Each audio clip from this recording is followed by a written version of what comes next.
Listo. Ok. Ok, hermanos, buenas noches. Empezamos un par de minutos antes para tener un tiempito de oración y oramos para que Dios nos ayude y nos dé sabiduría en este estudio. Así que aprovechemos este momento. Vamos a orar. Buen Dios, muchas gracias damos porque nos permites el privilegio de tener una comunión contigo.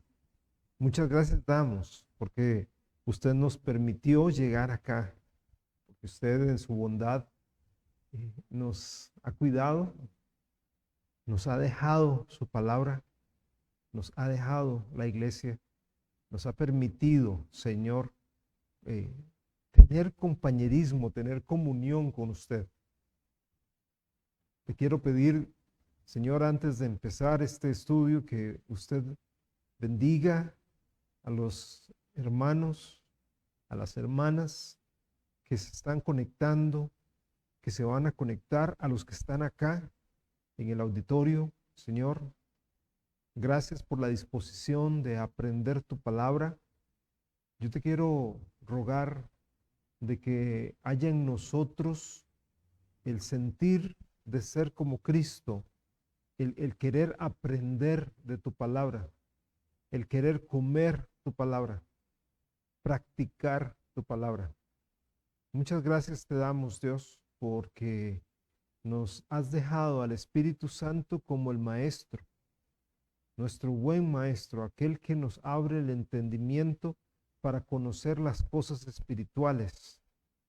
Buen Señor, te pido que me utilices para transmitir las verdades eternas a este pueblo, Señor, que está acá reunido y también al que está congregándose alrededor de su computadora, su televisión, por medio de los instrumentos que tenemos hoy, las herramientas que tenemos hoy, que nos sirven para aprender tu palabra y que nos sirven también para extender tu palabra.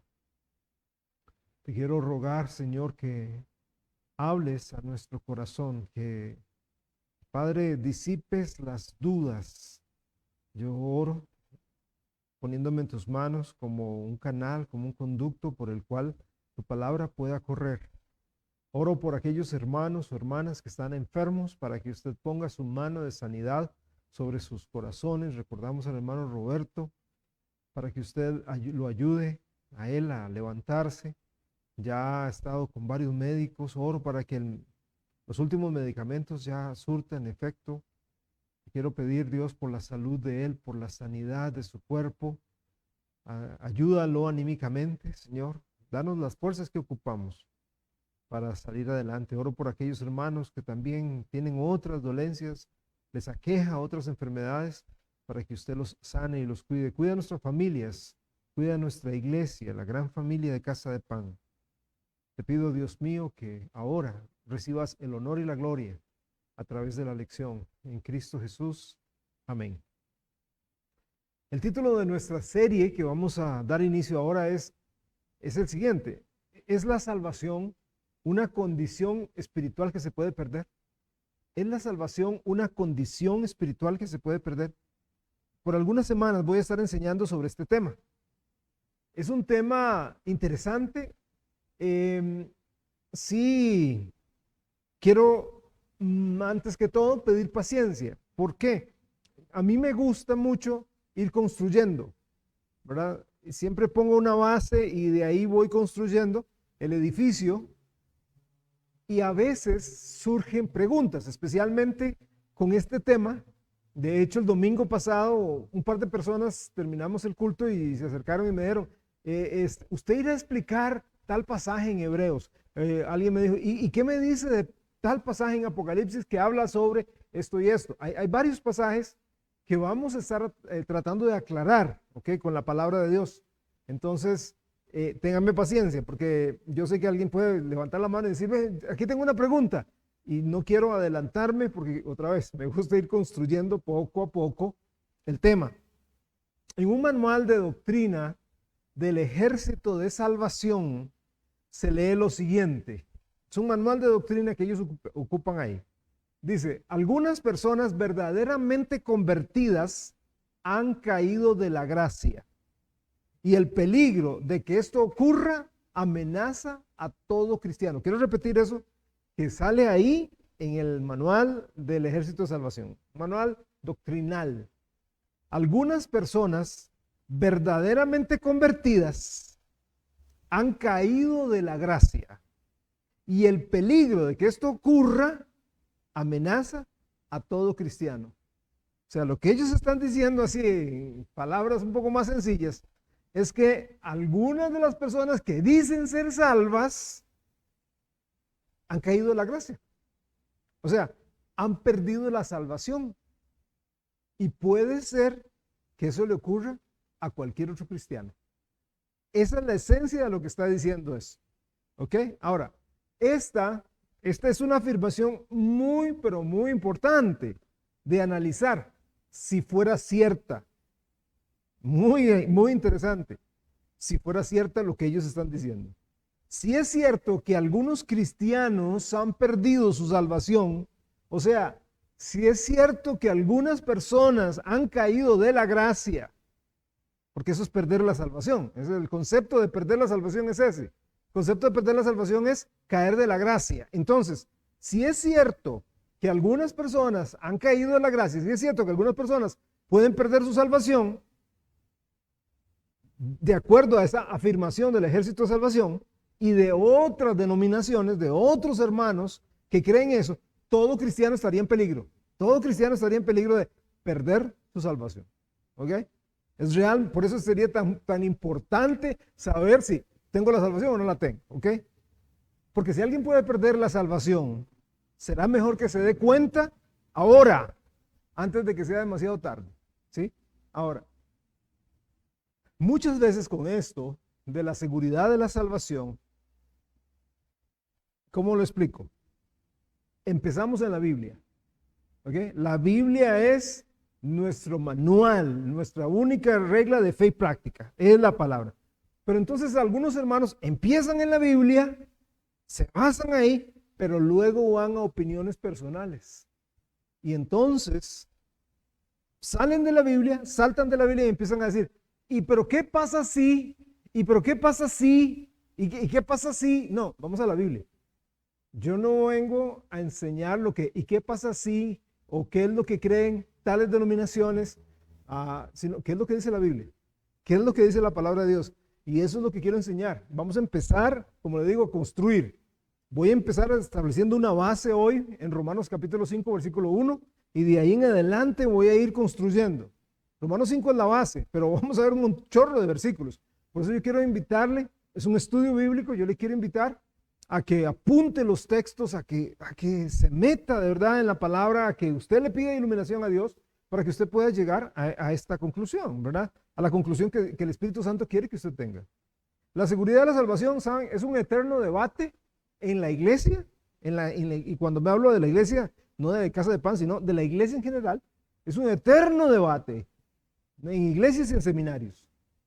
Un montón de teólogos, un montón de pastores dicen que se puede perder la salvación, pero un montón de teólogos y un montón de pastores dicen que no. Entonces usted va y dice, ¿a quién le hago caso? Este dice que no se pierde, aquel dice que sí se pierde, este gran teólogo y estudioso, erudito dice que sí se pierde, aquel gran teólogo y...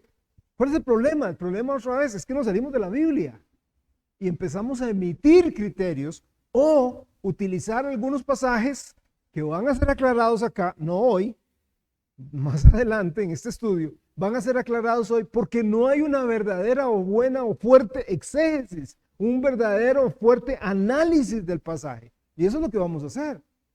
Hay pasajes como Mateo 24, como Hebreos 10 y otros más que esa gente saca de contexto y en algunos casos es porque no hay un buen análisis del pasaje, exegético, ¿verdad? O porque simplemente yo quiero dar mi posición y mi posición es la verdadera y acomodé el lugar, acomodé lo que sea. Porque yo puedo usar la Biblia para justificar lo que sea. Un versículo fuera de contexto se convierte en un pretexto. Entonces yo puedo hacer que la gente crea y piense como yo pienso, aunque esté todo torcido, usando mal la Biblia. ¿Sí? Necesitamos usar bien la Biblia, conocer bien. Por eso la Biblia, Pablo, hablándole a Timoteo, dice, procure con diligencia, Timoteo, presentarte a Dios aprobado, como obrero, que no tiene de qué avergonzarse, que usa bien la palabra de verdad. Y esa palabra usa, en la versión 1909 Reina Valera, se traduce traza, que traza bien, ¿ok? De aquí a acá, que traza bien, como cuando usted hace un plano, traza, tiene que hacer trazos buenos, o un molde de una camisa o de un pantalón. Usted tiene que hacer trazos buenos porque si no, le queda como así, ¿verdad? Usted ocupa trazar bien, igual la Biblia, hay que trazarla bien. La doctrina de la seguridad eterna se conoce a veces como la perseverancia de los santos. Hay libros que usted va a leer, va a ver, que se titulan así, la perseverancia de los santos. Habla sobre la seguridad de la salvación. O, de una manera coloquial, se conoce como una vez salvo, para siempre salvo. ¿Okay? Hoy en día, muchas personas creen que un cristiano puede perder la salvación. Se considera que esa persona ha retrocedido en su fe. O sea, pierde la salvación porque esa persona retrocedió de la fe. Que esa persona se alejó de Cristo. Que esa persona antes iba a una iglesia, participaba en la iglesia, puede estar hasta en el liderazgo, en el liderazgo musical, en algún ministerio, y resulta que se apartó y anda, pero horriblemente viviendo peor de como antes llegó a la iglesia. ¿Okay? Entonces de repente dice, cayó de la gracia, perdió la salvación. Okay. La enseñanza que afirma, y aquí hoy otra vez, voy a ir construyendo, voy a ir metiéndonos en la palabra, metiéndonos en serio en la Biblia, porque no es lo que usted cree, lo que yo creo, lo que piensan otros, no es lo que cree la denominación, es lo que creo en la Biblia, lo que dice la palabra de Dios. Entonces nos vamos a meter en la Biblia y de ahí vamos usando la Biblia, también vamos a usar la lógica, ¿ok? La enseñanza que afirma que una persona puede perder su salvación hace que la salvación sea condicional. Vamos a partir de ese hecho. Entonces, ¿la salvación es incondicional o es condicional? Cuando vamos a la Biblia y vemos las promesas de Dios para nosotros, vemos que hay promesas condicionales y promesas incondicionales. ¿Qué es una promesa condicional? ¿Qué es una promesa condicional? Tengo que hacer algo a cambio. Hay un sí antes. Si usted hace esto, yo hago aquello. ¿Ok? Hay promesas así, especialmente en el Antiguo Testamento. Si usted hace esto, yo le hago esto. Si usted hace esto, yo le bendigo de esta manera. Condicional. Y una promesa incondicional, no tiene que hacer nada a cambio. Simplemente se lo doy. Hágalo. Ya está. Ok. Si yo digo que la salvación eterna se pierde, primero que todo, hablando de lógica, hay una contradicción. Porque estoy diciendo que la salvación es eterna, pero se pierde. Entonces no es eterna. Vamos a partir de la lógica ahí, ¿verdad? Entonces, y si yo digo que la pierdo, entonces es porque tiene que haber una condición. La salvación entonces no es gratuita, la salvación no es por gracia, ¿okay? La salvación es por algo que yo hago. Por eso es que algunas personas dicen, es que yo logré la salvación, es que yo alcancé la salvación, es que yo obtuve la salvación. No, Dios nos dio la salvación. Es un regalo. ¿Okay? Y ahorita se lo voy a demostrar en la palabra de Dios. Entonces, esto de que la salvación sea condicional, es decir, cuando obtenemos la salvación por parte de Dios, mantendremos esa salvación mientras nosotros sigamos cumpliendo ciertos estándares. ¿Okay? Entonces Dios dice, te doy la salvación, pero necesitas seguir cumpliendo este estándar. ¿Ok? Cuidado fuma, cuidado toma, cuidado baila, cuidado se hace un tatuaje, cuidado ve X programa en la televisión, ¿verdad? Los Magníficos. No, no puede ver eso. ¿Verdad? Cuidado ve la Isla Gilligan, cuidado juega fútbol, cuidado, o sea, empiezan a poner un montón de estándares y entonces yo soy salvo por gracia, pero tengo que mantener mi salvación por obras. Y esto es incongruente. De la manera, dice la palabra de Dios, de la manera en que habéis recibido al Señor, así andad en Él. ¿Cómo recibió usted al Señor? Haciendo un montón de obras. Yendo a la iglesia, bautizándose, dando plata en la iglesia, portándose bien, dejando vicios, dejando malas palabras. ¿Así fue como usted obtuvo la salvación? No, la salvación no es por obras, para que nadie se gloríe. Fue por fe, por fe. Ahora, cuando usted dice, yo soy salvo por estos estándares, por cumplir esos estándares, si usted falla en cualquier punto, entonces sí, va a perder aparentemente la salvación. ¿Okay? ¿Entendemos eso? Sí. Eso es una perspectiva. Cuando yo digo que la salvación se pierde, cuando alguien dice la salvación se pierde, está diciendo que la salvación está basada en una justicia por las obras. Por las obras. Es común escuchar hermanos de otras congregaciones, quizás tal vez hasta algunos de ustedes pensando igual en el pasado o tal vez ahora, que un hijo de Dios, que una hija de Dios puede perder su salvación, y esto porque oímos a algunas personas que dicen que aquel retrocedió de la fe, es que aquel cayó de la fe, es que aquel se volvió atrás, es que viera que ya no está yendo a la iglesia, es que viera que yo hasta lo vi con un cigarro un día de estos, lo vi metido en un bar, lo vi con alguien que no era su esposa o su esposo, entonces cayó de la gracia, ¿verdad? Se apartó de lo que la Biblia enseña y vive de una manera contraria a lo que creía y hasta enseñaba en los ministerios tal vez en los que participaba. Yo hago hincapié en que este pensamiento o doctrina se trata básicamente de una perspectiva de justicia por obras. O sea, soy salvo por obras. No, soy salvo por gracia. Eso es lo que dicen algunos. No, uno es salvo por gracia. ¿Pero qué? Tengo que mantener mi salvación. No, usted no mantiene su salvación. Usted no mantiene su salvación.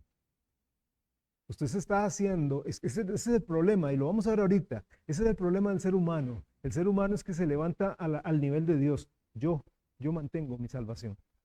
Yo puedo. No, usted no, ni yo, nadie puede. Somos débiles, somos frágiles, no podemos, somos incapaces. En otras palabras, en realidad lo que este pensamiento está diciendo es que la salvación es condicional, en el sentido de que mis obras tienen que mantenerse a cierta altura o pierdo mi salvación. La base para defender nuestra posición la encontramos en Romanos 5, y como digo, ahí vamos a empezar a construir. El propósito de Pablo en la carta a los romanos es afirmar el evangelio. Ese es el propósito de la carta a los romanos. Está escribiendo a una iglesia en una ciudad, en la ciudad más, digamos, más grande del mundo en aquel entonces, Roma. Entonces es como que usted diga, voy a escribir a una iglesia que está en Nueva York, en París, ¿verdad? En Los Ángeles, ahí, una cosmopolita, todo un montón de culturas, es el centro del mundo en ese entonces. Pablo le está escribiendo a una iglesia que está ubicada en ese lugar y les está escribiendo sobre la defensa del evangelio. En los capítulos 1 y 2 de Romanos, Pablo establece la universalidad del evangelio. En el capítulo 1 habla de la culpabilidad del ser humano. Se lo puede leer. El capítulo 1 habla sobre la culpabilidad del ser humano. En el capítulo 2, Pablo incluye a los hombres, incluye a los judíos, perdón. Porque claro, ahí está el judío. Recuerde, habían judíos en Roma. Entonces los judíos en Roma llegaban y decían, ay, está bueno, eso es, dele Pablo, dele a todos los gentiles. Esos son pecadores. Cochinada, gentiles. Pablo en el capítulo 2 dice, no, y ustedes también.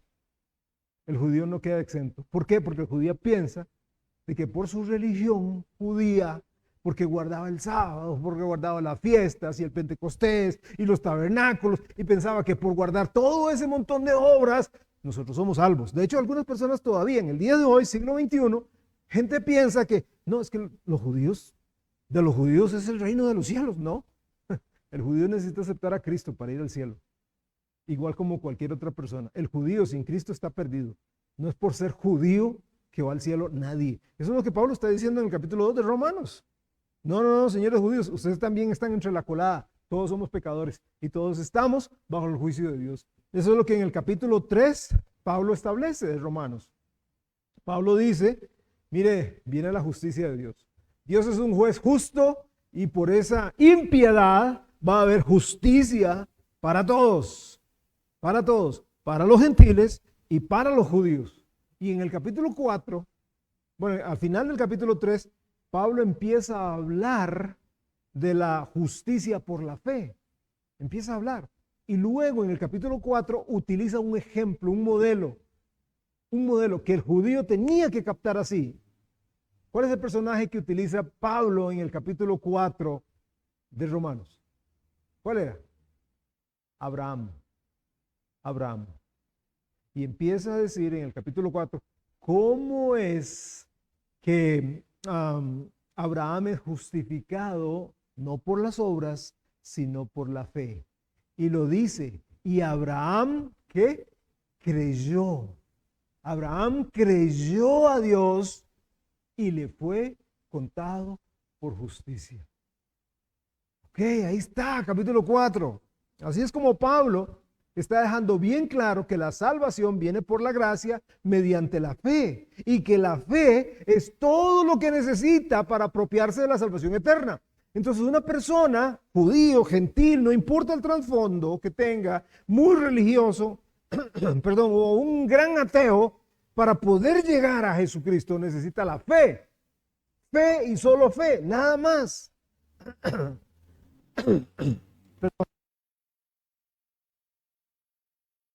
Ahora, piense, esto era muy chocante para los judíos. Esto era súper chocante. ¿Por qué? Porque el judío había sido criado en una religión que se basaba en un sistema de justicia por obras para obtener la salvación.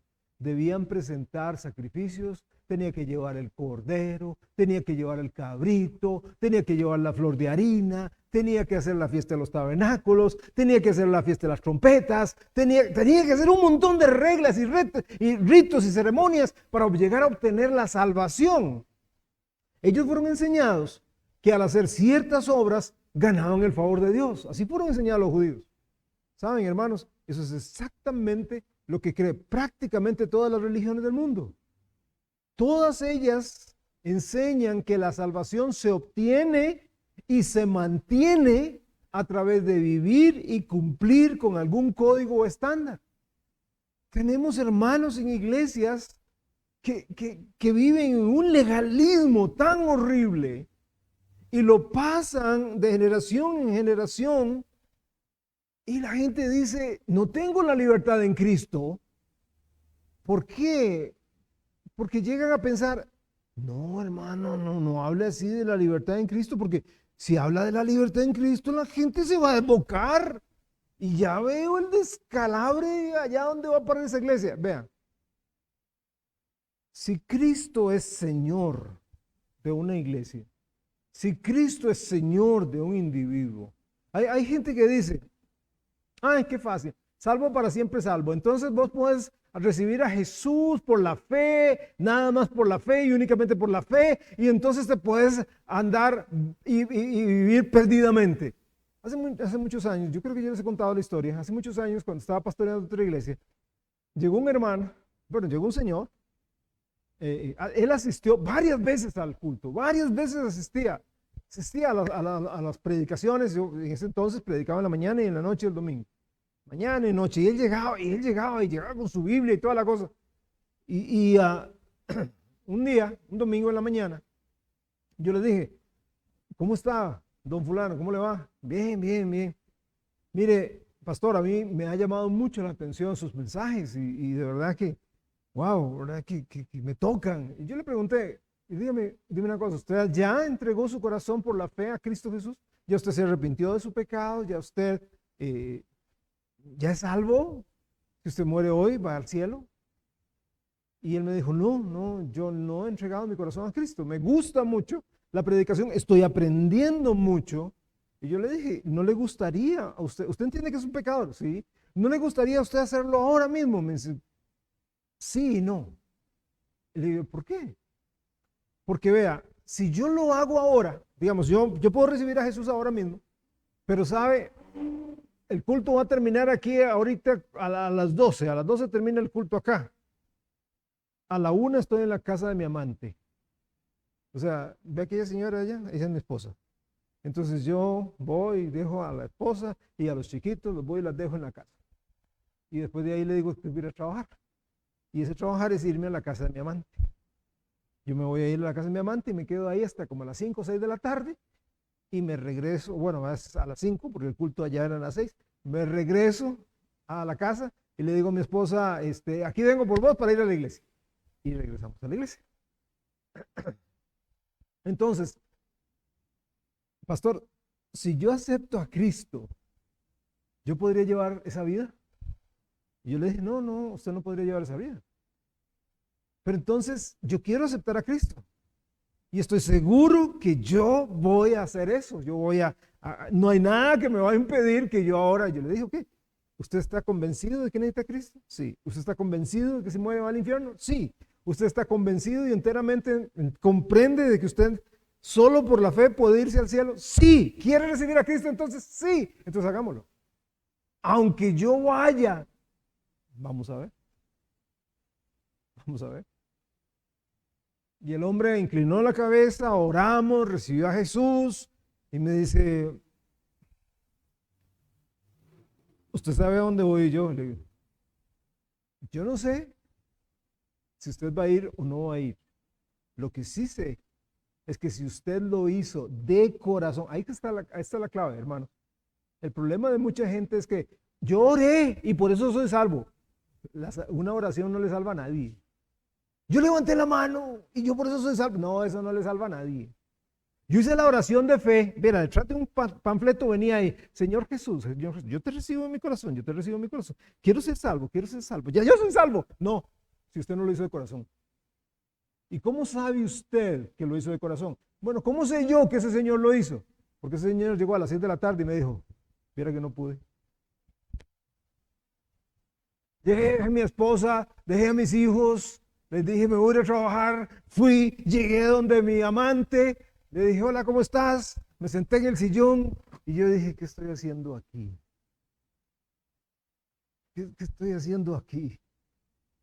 Le dije a la mujer, mira, tengo un compromiso y me fui. Ahora, pastor, ayúdeme, usted me embarcó en esto, ayúdeme a dejar mi amante. Esa es otra historia. Esa es otra historia. Y él la dejó. Cuando Jesucristo entra y cambia la vida, la cambia. La cambia. El problema de la gente es que en verdad no reciben a Cristo. Reciben una religión, reciben una iglesia, cambiaron de religión, llamémoslo así, pero en realidad no entregaron su corazón a Cristo. De ahí es que algunos dicen, cayó de la gracia. No, es que nunca tuvo la gracia. Perdió la salvación. Nunca la tuvo. Nunca la tuvo. ¿Y cómo lo sabe? Por sus frutos los conoceréis. Juan el Bautista lo dejó muy claro.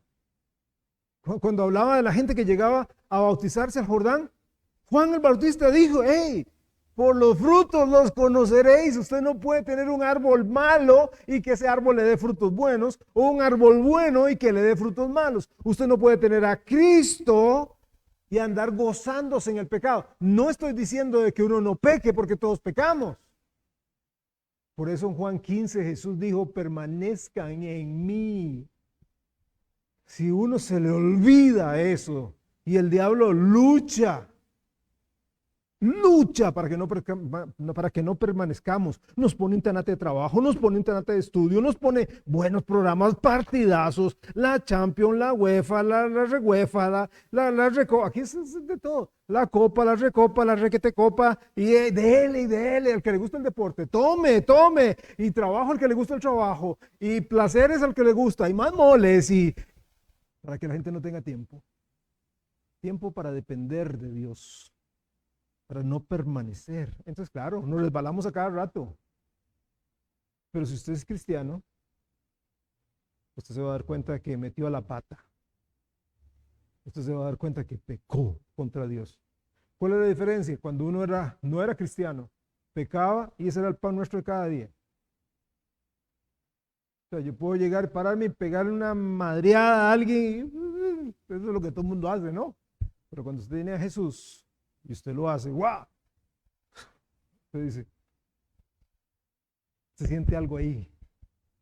No es algo, no es un algo, es un alguien. Es el Espíritu Santo. Le está diciendo, oiga, yo vivo en usted. No me gusta cómo habla. No me gusta lo que está diciendo. Cuando Jesucristo entra a la vida, hay un cambio, ¿ok? Eso es lo que está diciendo. En Romanos, ahí en el capítulo 3 y 4, se está diciendo, Pablo está diciendo, la salvación es un regalo gratuito, es dado gratis. O sea, no hay que hacer nada, no merecemos nada, no lo merecemos, no lo ganamos por ser bueno. Es por gracia, por medio de la fe únicamente, fe únicamente. Esto, no solo los judíos, sino que la mayoría de las personas les cuesta aceptarlo, les cuesta comprenderlo, les cuesta asimilarlo. ¿Por qué? Porque el hombre se cree bueno, en su mayoría el hombre se cree bueno, el ser humano se cree bueno. Buscan las obras, les encanta el mérito personal. La mayoría busca levantarse, exaltarse a sí mismos mediante sus propias acciones. La gente dice, yo soy bueno. La gente dice, yo soy bueno. Yo no soy tan malo como aquel, no soy tan malo como aquella. Yo no le hago mal a nadie. Yo soy religioso. Yo no me enviaría al infierno. Yo no tomo, no fumo, no bailo, no me drogo. Voy de vez en cuando a la iglesia, trato bien a los demás. Yo me esfuerzo, soy trabajador, soy una buena persona. Yo soy bueno. ¿Qué refleja todo eso?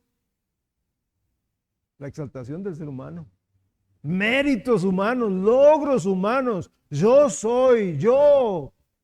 Piensan que su moralidad o su religiosidad o sus buenas obras les pueden otorgar la salvación o por lo menos acercarlos a ella. Estoy cerquita de la salvación. Tal vez no la tengo ya, pero casi, porque si yo soy bueno, yo no soy tan malo como aquel.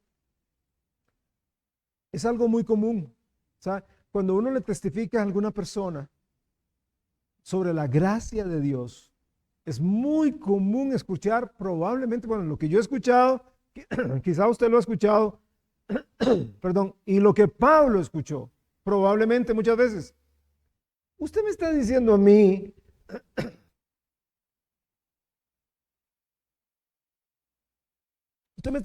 que la salvación, que la salvación es por fe, que lo único que se necesita para ir al cielo es la fe. ¿Me está diciendo que solo es por fe que yo soy salvo? ¿Está seguro que es suficiente?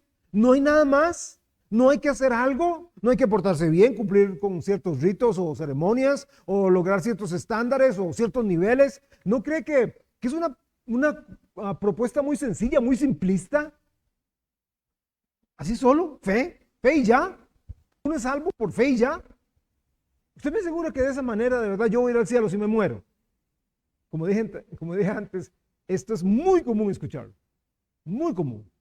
Algunas, de hecho, cuando escuchen esto de que, mire, si quiere para ir al cielo, solamente arrepiéntase.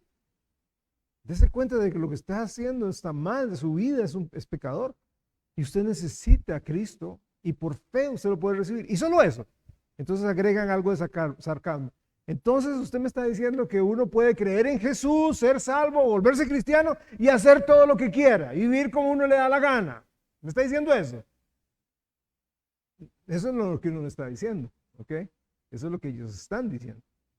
Acá en Romanos 5, Pablo presenta 6 grandes verdades. 6 grandes verdades que hacen que el creyente verdadero esté unido con Jesucristo eternamente. Hoy solamente vamos a ver una. Son 6 grandes verdades, 6 realidades que yo espero lo hagan saltar de gozo y vivir para el Señor el resto de su vida. La palabra de Dios nos dice que los cristianos no debemos pasar desapercibidas las maquinaciones, las artimañas o las estrategias de nuestro enemigo el diablo. Hay mucha gente que el diablo lo agarra así, ¡pum!, porque no están velando. ¿Ok? Una de las estrategias de Satanás es atacar a los cristianos en cuanto a la certeza, en cuanto a la seguridad de la salvación. ¿Ok? Cuando jugaba fútbol, yo jugaba defensa, y ahí estaba la bola picando, y venía un delantero, ¿verdad? Un torote así a darle un bombazo a la bola, y yo iba, el entrenador siempre decía, usted le da con todo y mete la pata con todo, o no la meta porque se la quiebran. Le da con todo. Si usted mete el pie con miedo, se lo quiebra. Bueno, muchos cristianos andan en la vida cristiana con miedo, con inseguridad, y a Satanás le place. Le encanta hacer dudar a la gente. Le encanta hacerlos dudar de la obra perfecta de Jesús, de la total redención que el Señor nos dio a nosotros los pecadores. ¿Sabe? Esa misma fue la estrategia con Eva. Por eso dice, no ignoramos. Segunda de Corintios dice, no ignore las maquinaciones del diablo, porque no hay nada nuevo. El diablo no inventa. Lo mismo que usó con Eva, lo usa con usted y lo usa con miles de personas. ¿Y qué fue lo que sembró en Eva? La duda. Eva, con que Dios os ha dicho que no comáis de todo árbol del huerto. ¿Sabe Dios que el día, muy piadoso, sabe Dios que el día que de él comiere serán abiertos vuestros ojos, Eva, y serás como Dios, sabiendo el bien y el mal? ¿Qué hizo eso? Esa pequeña conversación, ¿qué hizo en Eva? Duda. ¿Será que Dios me está engañando? ¿Será que no tengo toda la verdad absoluta aquí? Dios está guardando algo, me está manipulando Dios, y por eso toda la raza humana está hoy, ¿cómo estamos? Pecadores. Lo mismo, el diablo llega y pone y siembra en la gente. ¿Salvo? ¿Está seguro? ¿Es usted salvo? ¿Es usted cristiano? Y pone a dudar a millones.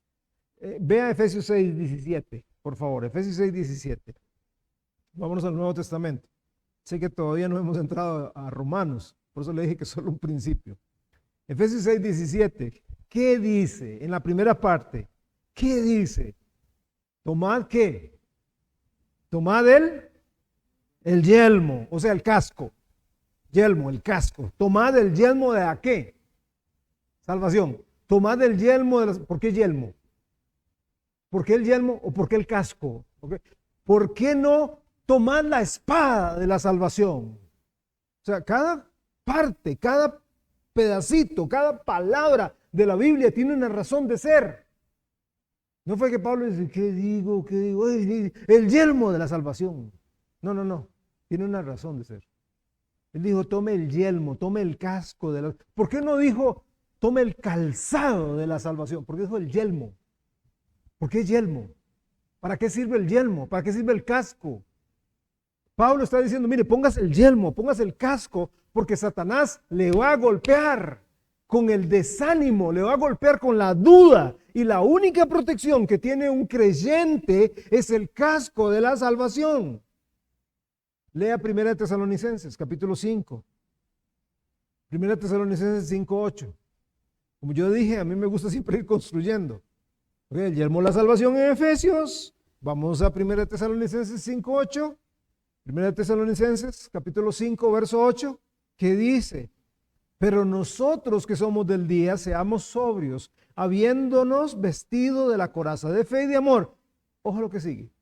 Y con la esperanza de salvación como yelmo.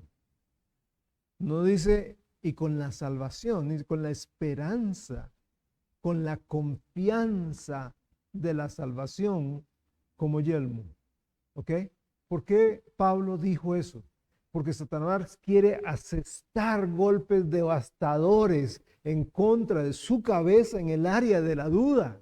Hacerlo dudar si usted es realmente salvo, si se va a ir al cielo. Hacerlo dudar que usted realmente, si usted es redimido. Hacerlo dudar si Dios realmente lo tiene en la palma de su mano para siempre. Hacerlo dudar de que usted realmente le pertenece a Dios. quiere que usted crea que de alguna manera usted ha perdido su redención, su salvación, su liberación.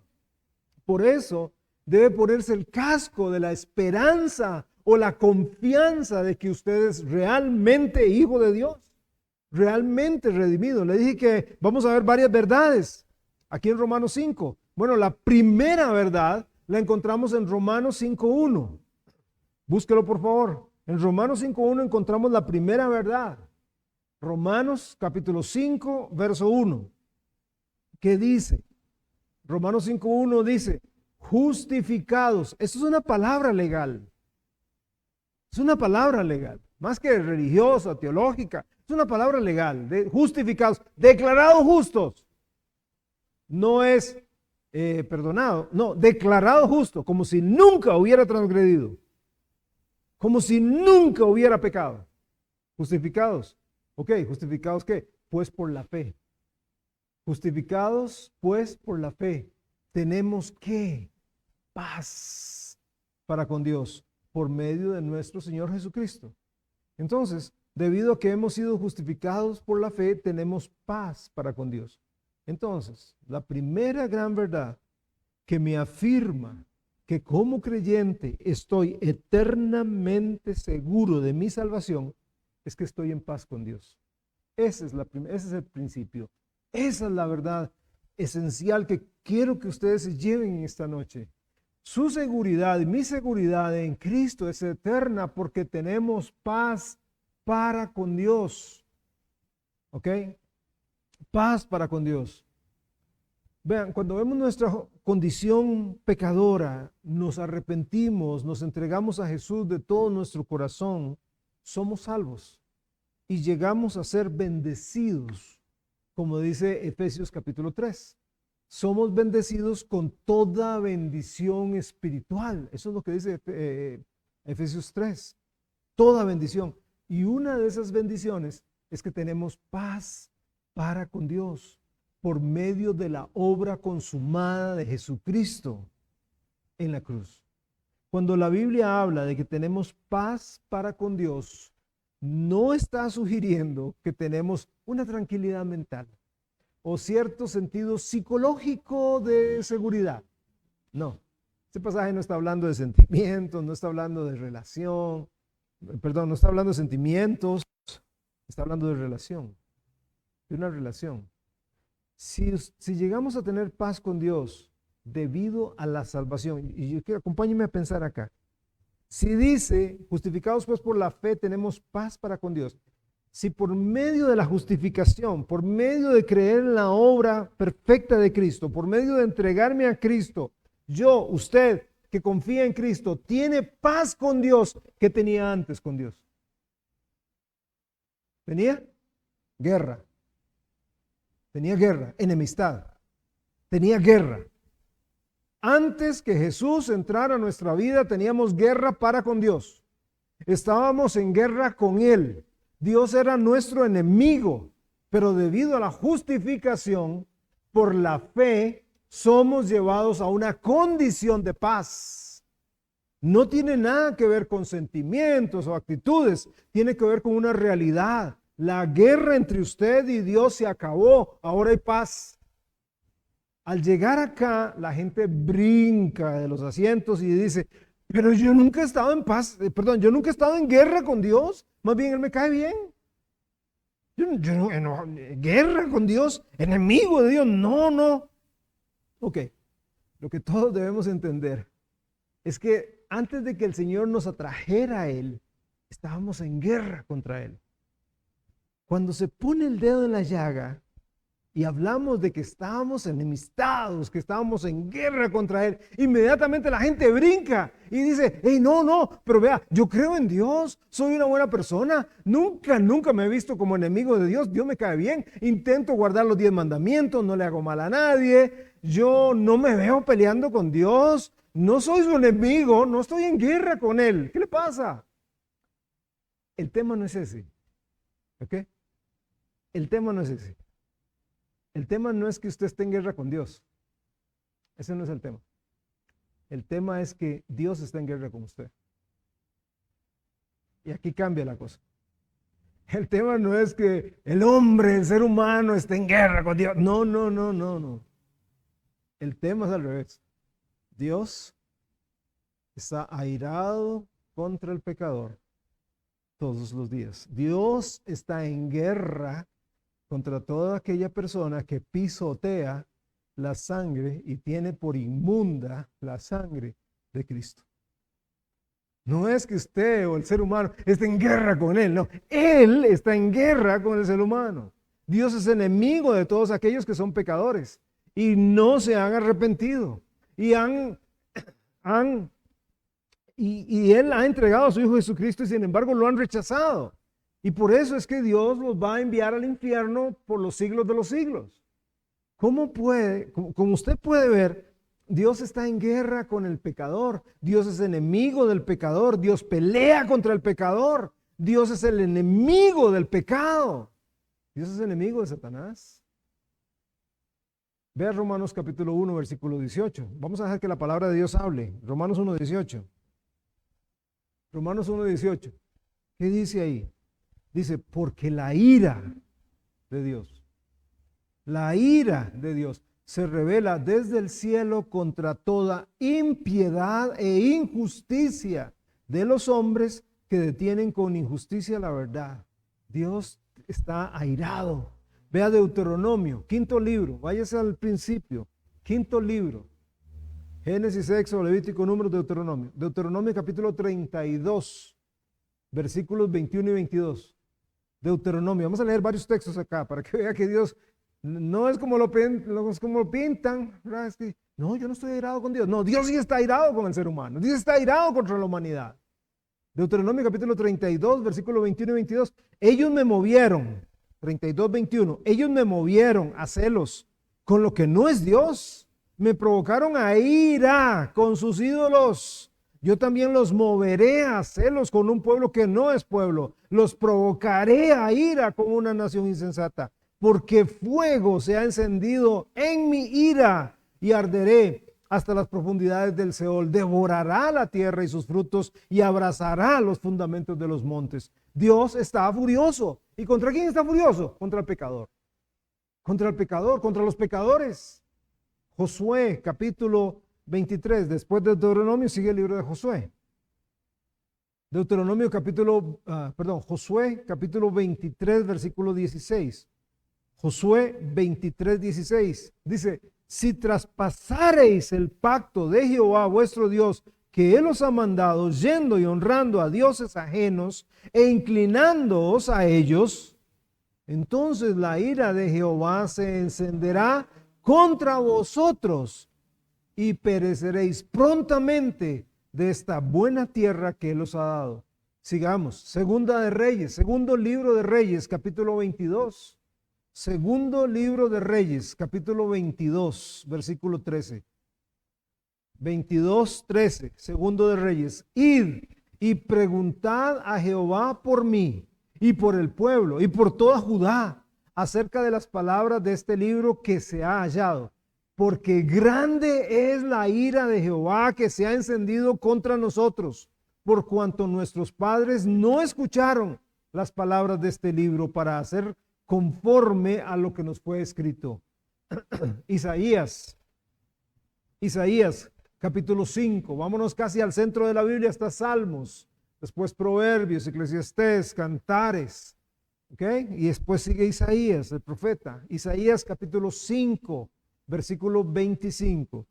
Isaías 5, 25 dice, por esta causa se encendió el furor de Jehová contra su pueblo y extendió contra él su mano y le hirió y se estremecieron los montes y sus cadáveres fueron arrojados de en medio de las calles. Con todo esto no ha cesado su furor, sino que todavía su mano está extendida. Siempre en Isaías, vamos al capítulo 13, verso 9. Isaías 13, 9. He aquí el día de Jehová viene, terrible y de indignación y ardor de ira, para convertir la tierra en soledad y raer de ella a sus pecadores. Siempre en Isaías, siempre en el capítulo 13. Vamos al versículo 13. Isaías 13, 13. porque haré estremecer los cielos y la tierra se moverá de su lugar en la indignación de Jehová de los ejércitos y en el día del ardor de su ira. Dios está airado. Eso es lo que está diciendo. Arde en ira. Nahum. Le doy tiempo para que siga buscando ahí ahora en los profetas menores. Libro de Nahum, capítulo 1, verso 2. Nahum, capítulo 1, verso 2. Nahum 1, 2. Jehová es Dios, ¿qué dice? Celoso. Oiga, Santiago, tenga ahí Nahum, Santiago dice, oh almas adúlteras, ¿no saben que la amistad con el mundo es enemistad con Dios? O sea, nosotros somos propiedad de Dios porque Él nos creó. Pero cuando nosotros le damos la espalda, cuando el ser humano le da la espalda a Dios, no estoy hablando de salvos, estoy hablando de la humanidad en general, que debería llegar a este mundo y decir, wow, Dios me hizo. Es que vea todo lo que ha hecho, el sol, la luna, las estrellas, los planetas, todo ese montón de cosas bellas, las montañas, los ríos. Dios me ama.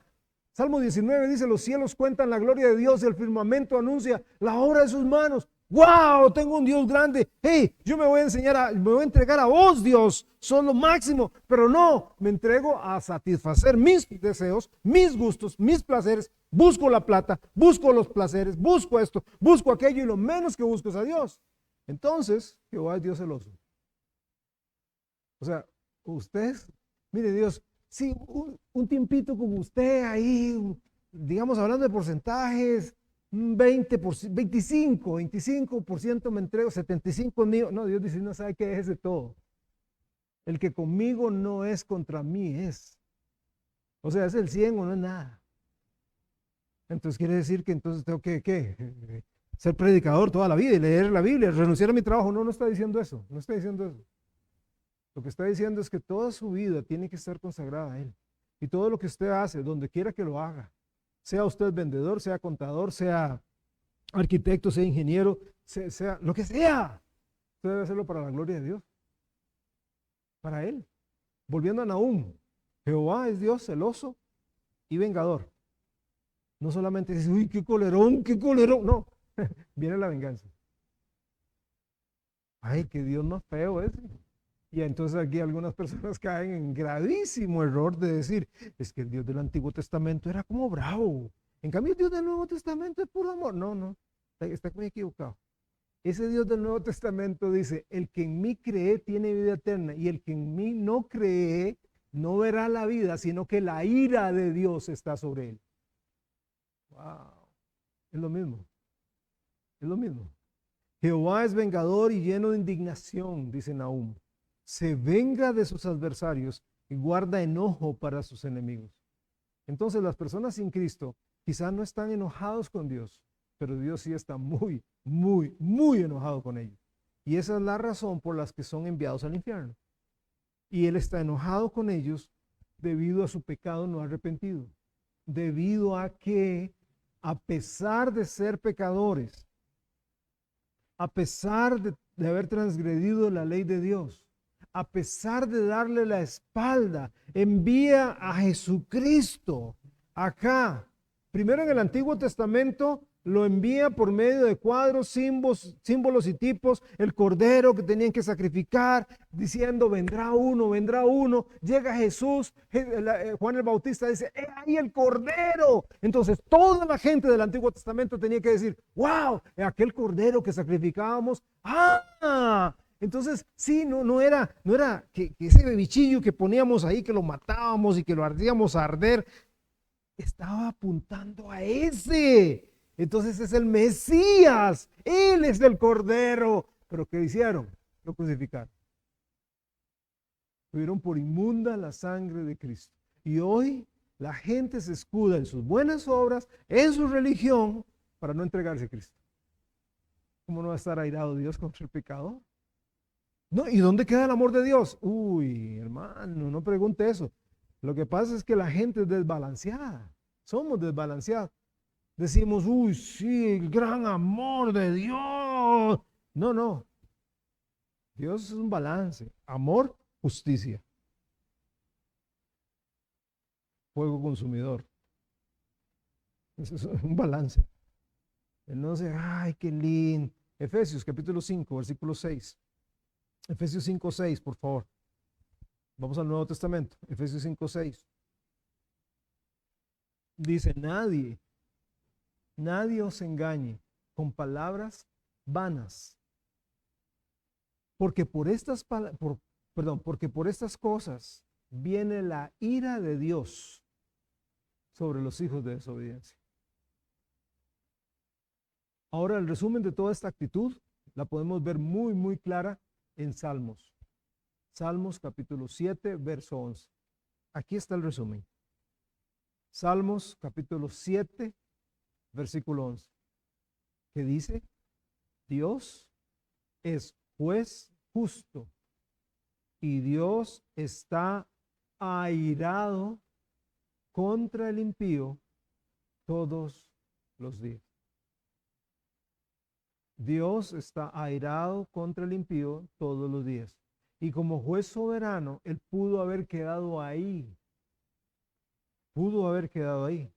Pero leemos, de tal manera amó Dios al mundo, que ha dado al mundo pecador, a esos impíos pecadores, que dio a su Hijo, para que su Hijo unigénito muriera por ellos y tuvieran la oportunidad de salvarse. Dios no estaba obligado a eso. Es más, de cuando Adán y Eva pecaron allá en el Edén, Dios pudo haber dicho, ¿sabe qué? Se acabó esto. ¿Sabe esta caramba? Se acabó. Ya está.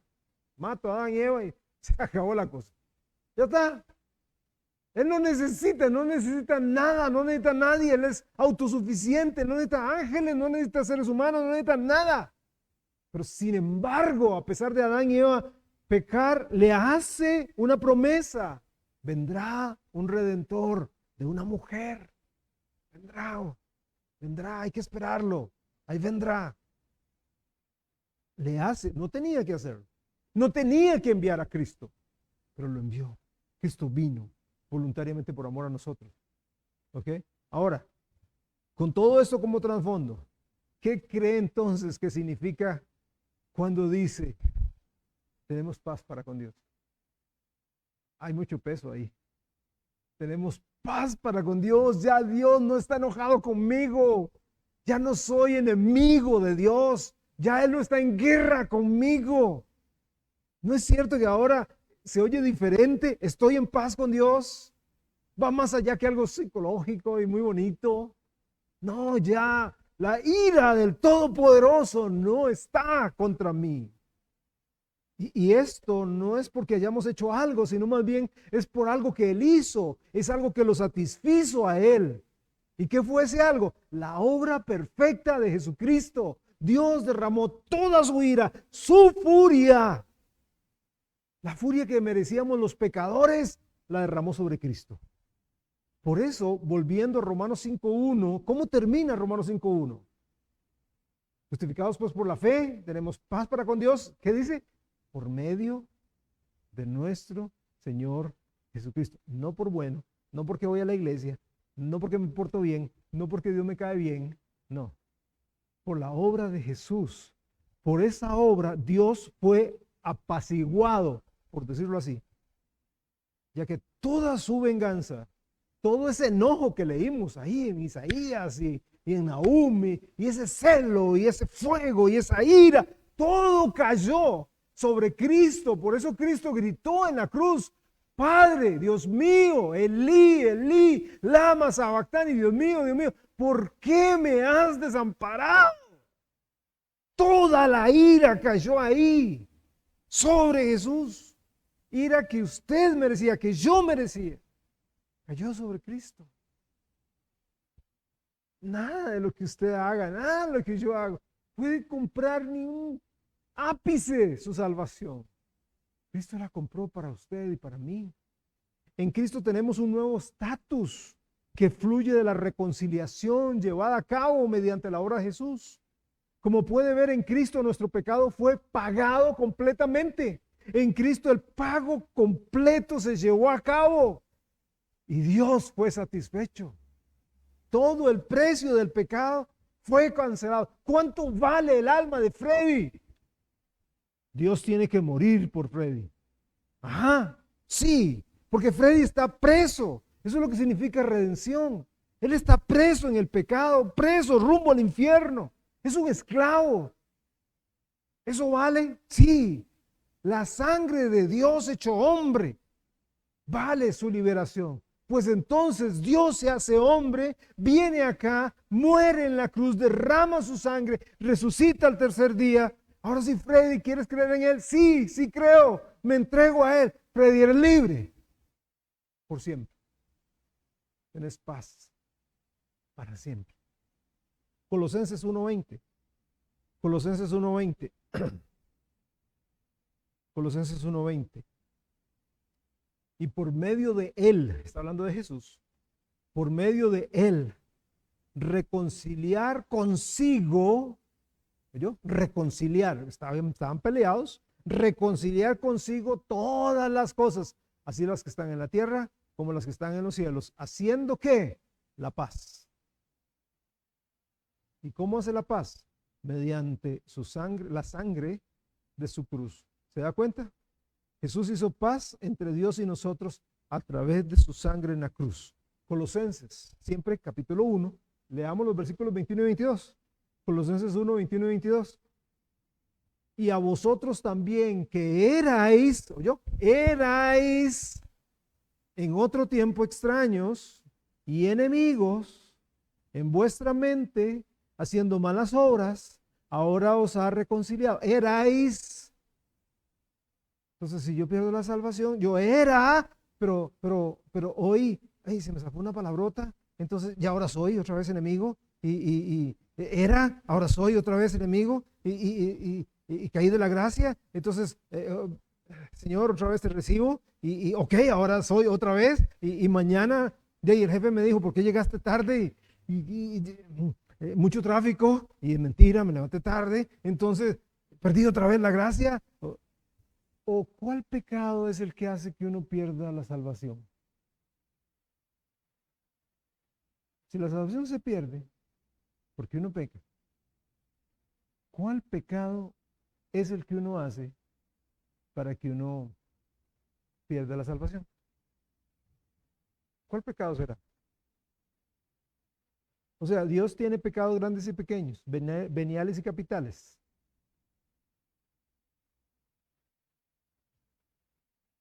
Delante de Dios todos los pecados son iguales. Pecado es pecado. Entonces una mentirita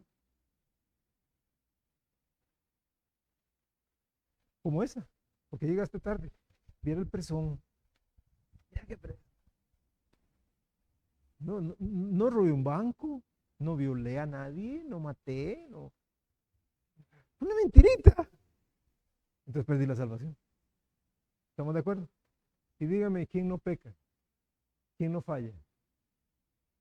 ¿Quién no falla? Ok, versículo 22 de Colosenses 1. Y en su cuerpo de carne, por medio de la muerte, para presentarnos santos y sin mancha e irreprensibles delante de Dios.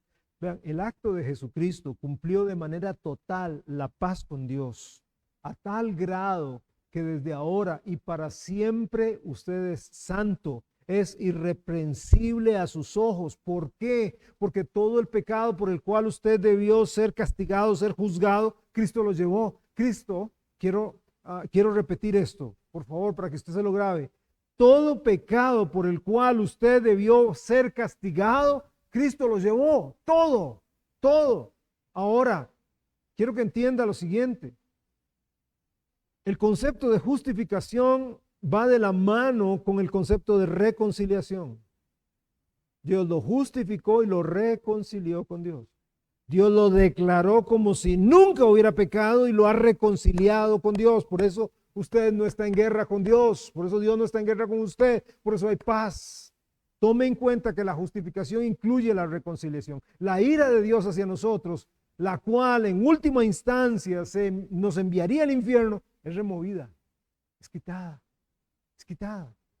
Toda su furia es totalmente absorbida y resuelta en el sacrificio de Jesucristo, y por lo tanto ha quedado satisfecha. Y nos quedamos con una relación bellísima de reconciliación. Tal vez usted dirá, y probablemente voy a usar unos 10 minutos más. Téngame paciencia porque quiero dejar bien centrado esto. Tal vez usted dirá, bueno, esto es fantástico. Tengo paz para con Dios. He sido reconciliado con el Padre. Pero ¿por cuánto tiempo? ¿Por cuánto tiempo yo puedo mantener esa relación? ¿Por cuánto tiempo? Ok, le pido que no se me suelte de la mano acá, ok. Vamos a pasar una calle muy transitada. No se me suelte de la mano. Escuche esto. Jesús no solo nos reconcilió con Dios inicialmente, sino que mantiene, lo repito, Jesús no solo nos reconcilió con Dios inicialmente, sino que mantiene esa reconciliación y esa obra es por ser el sumo sacerdote. En Hebreos, Cristo es sumo sacerdote, ¿ok? Esa es su obra como sumo sacerdote. ¿Qué dice 1 Juan 1:9? ¿Qué dice? Fácil, ¿verdad? Si confesamos, ¿qué? Vamos a ver. Si confesamos nuestros pecados, Él es fiel y justo. ¿Para qué? Para perdonar nuestros pecados y limpiarnos de toda maldad. Como puede ver en el versículo que acabamos de leer, la limpieza continua se da. Yo no pierdo la salvación. Cuando yo peco, pierdo mi comunión, no mi relación. Es como padre e hijo. Yo tal vez me comportaba mal con mi papá, tal vez le decía cosas feas, le desobedecía, era grosero con mi papá. Entonces, ¿dejaba de ser yo hijo por eso? Llegaba mi papá y decía, mira, te desconozco. No sé quién sos, ojalá a esta casa. No, yo seguía siendo hijo, pero con una relación dañada, con una relación fracturada. ¿Ok? Seguía siendo hijo. Pero cuando yo llegaba y le decía, papi, metí la pata, perdón. Papá, perdóname, yo de verdad fui malcriado. Fui malcriado. Te perdono, José Freddy, te perdono. Y ya me agarraba y me hacía así en la cabeza. Oh, la relación estaba bien. En ningún momento dejé de ser hijo de él. Y Jesús otra vez, hablando de las relaciones interpersonales aquí en la tierra, dice, y si vosotros siendo malos sabéis dar buenas dádivas a vuestros hijos, ¿cuánto más vuestro Padre? O sea, si usted no pierde una relación padre-hijo, porque usted como hijo se porta mal con su papá, ¿quién dice que usted se porta mal con su papá, le falla, peca, y él va a decir, ya no eres mi hijo? No, para eso nuestro sumo sacerdote está intercediendo. Eso es lo que Dios está haciendo, lo que Jesús está haciendo en el cielo, intercediendo por nosotros. Colosenses 2, versículos 13 y 14. Colosenses capítulo 2, versículos 13 y 14. Dice, ojo, y a vosotros estando muertos, ¿cómo estábamos? Muertos en pecados y en la incircuncisión de vuestra carne, os dio vida juntamente con él, perdonándoos todos los pecados, pasados, presentes y futuros, anulando el acta de los decretos. Dios está airado con usted, José Freddy. Anuló el acta de ese decreto que había contra mí, contra usted, que nos era contraria, quitándola de en medio y clavándola en la cruz. Por eso es que Jesús está intercediendo en el cielo. Él está intercediendo ahora. ¿Qué intercediendo por qué? Hoy somos tan simplistas. Está intercediendo para que yo tenga el carro de mis sueños. Está intercediendo para que me aumenten el sueldo. Está intercediendo para esta ampliación de la casa para que sea más grande. No está intercediendo para eso. está intercediendo por su alma, por la mía. Hebreos, ya para ir concluyendo, Hebreos capítulo 7, versículos 22 al 25, vea, Hebreos 7, atesore estos textos, Hebreos 7:22 de Hebreos. Por tanto, Jesús es hecho fiador de un mejor pacto. Y los otros sacerdotes llegaron a ser muchos debido a que por la muerte no podían continuar, mas este, por cuanto permanece para siempre, tiene un sacerdocio inmutable, o sea, no cambia, por lo cual puede también salvar ¿qué? ¿Cómo? Dice, ¿salvar qué? Entonces pierde la salvación. Si ahí dice que el sacerdocio de Cristo es inmutable y Él puede salvar perpetuamente a los que por Él se acercan a Dios, viviendo siempre para interceder por ellos. Él está intercediendo por mí y por usted. Ahora, ahí, ante la diestra del Padre, está intercediendo. Cuando una persona abraza a Cristo por la fe, el Hijo perfecto de Dios hace que esa persona sea una con el Padre y llegue a estar en paz permanente con el Padre y lo salva eternamente. ¿Y por cuánto tiempo lo salva? Por el tiempo en que Jesús esté vivo. ¿Y por cuánto tiempo está Jesús vivo? Para siempre y por siempre. Para siempre y por siempre. Bendito sea Dios. Bendito sea Dios. Tiempo me faltaría para enseñar un montón de cosas más, como cuando nos habla acerca del calzado, del evangelio. Dice, use el calzado del evangelio. Los soldados romanos usaban una especie de sandalia bien amarrada hacia arriba, que tenía como unos clavos o tachuelas, como los spikes que utilizan los corredores ahí, ¿verdad? O lo de béisbol. ¿Para qué usaban eso? Para que cuando estaban peleando por sus vidas, no se resbalaran. Si se resbalaba, podía perder su vida. Tenía que aferrarse bien duro. Eso es lo que Pablo está diciendo. Aférrese bien duro. Aférrese bien duro a su salvación, al evangelio, a las buenas noticias de salvación. Aférrese, no se mueva. No deje que el diablo lo mueva. Porque si el diablo se pone a moverlo, usted no va a lograr grandes cosas. Grandes cosas, no lo va a lograr. Por acá vamos a quedar. Entonces, recuerde, usted es salvo por la eternidad porque ya usted no está, ya no hay una enemistad entre Dios y usted. Y Dios, con la persona de Jesucristo, está intercediendo por usted constantemente, pidiéndole al Padre por usted. Estamos vestidos de la justicia de Cristo. Por eso es que tenemos comunión con Él. No es que, hey, wow, yo soy pastor, entonces Dios, atendeme. No, Freddy, usted es un pecador, cochino, miserable. Es porque estoy vestido de la justicia de Cristo.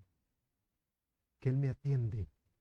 Que el Padre se incline y me dice, ¿qué querés, hijo? Es porque ve a Cristo en mí. Pero imagínense qué horrible. Ve a Cristo en mí en la mañana, pero en la tarde metí la pata. Ya no ve a Cristo. Pero ahora en la noche, antes del mensaje, Señor, por favor, perdóneme. Ya ahora sí me ve a Cristo. Y ya después, mañana meto la pata. Ya no ve a Cristo. No, eso es un juego. Jamás. Estoy vestido de Cristo por la eternidad. Oramos. Dios bueno, que tu nombre sea glorificado. Señor, mi intención es que cada persona que está acá y cada persona que nos escucha por la internet pueda entender que con usted no es, sí, más o menos, o averigüe, o juéguesela, vamos a ver si acaso, ojalá. No, con usted todo sí es sí, todo no es no. O somos o no somos, o estamos o no estamos. Dios mío, Por eso Pablo dijo que tenemos que examinarnos bien para ver si no hemos creído en vano, si estamos en la fe. Dios mío, te pido que nos ayudes a crecer en la gracia y el conocimiento de nuestro Señor y Salvador Jesucristo y a valorar toda tu obra, Jesús. Porque no es que soy salvo por mí y no pierdo la salvación por mí, es que lo que tengo es porque usted nos lo dio, porque Jesús nos lo diste, nos lo entregaste por gracia, gratis, gratuitamente. Tomá, recibilo, aceptalo. Entendé que sin mí no podés, entendé que sos pecador, entendé que vas al infierno, entendé que sos miserable, débil. Y cuando uno lo entiende, Señor, y se entrega a ti, qué glorioso el cambio operado en nosotros. Gracias te damos por habernos amado a ese punto. Por favor, haga en nosotros el sentir que hubo en Cristo.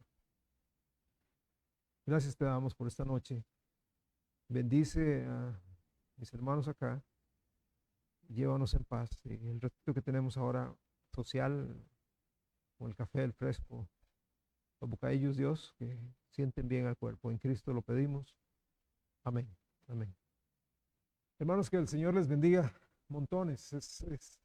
Sinceramente les digo que mientras estudiaba esto, mi corazón se llenaba de tanto gozo y todavía falta un montón, ¿verdad? Falta un montón. No sé cuánto falta. No puedo decirle, faltan 5 lecciones más, no sé. Pero sí va a ser, porque para mí lo está haciendo, de mucha bendición y edificación. Nada más un anuncio más. El domingo entrante, si Dios lo permite, este domingo, ya Natalia me dijo que estábamos llenos acá. Entonces estábamos hablando con ella, queríamos poner la tienda aquí afuera, pero digamos en este parqueo, pero es muy riesgoso por los chiquititos. Entonces no vamos a usar el parqueo aquí adentro. Vamos a poner la tienda de campaña, las tienditas aquí, para que aquí tengamos, en aquel lugar va a ser cuna, va a ser bebés y los bebecitos 1 o 2 años, porque ya no caben. Y los más grandes, de 3 años en adelante, van a estar en una tienda acá, afuera. Y cuando ya la mayoría de gente ha entrado, vamos a cerrar el portón, ¿verdad? Y ahí alguien va a estar para estar abriendo a la gente que venga. Pero nadie va a parquear aquí adentro. Vamos a parquear aquí al lado o al frente. Ya nos quedamos cortos. Yo venía diciéndoles, oremos, ya no nos quedamos cortos. Ocupamos, le pregunté, por cierto, al señor de aquí a la par, ¿usted no vende? Me dice, no, ya no. Más bien vengo a quitarle el rótulo un día de estos, porque ya no lo vamos a vender. Entonces, necesitamos otro lugar, yo creo. Usted dice, pero aquí falta mucha gente. Sí, pero los niños no. Los niños no, y ya están limitados, y incómodos, y es complicado. Entonces ocupamos, más bien los maestros están luchando mucho. No les quito más tiempo, hermanos, oremos por eso, pero sí quería decirles que el próximo domingo tenemos la celebración de independencia. Vamos a venir acá, celebrar a Cristo y gozarnos mucho, ¿ok? Podemos pasar allá, tómese un cafecito con nosotros, le invitamos, o tómese un fresquito y un bocadillo. Bendiciones. Dios los guarde.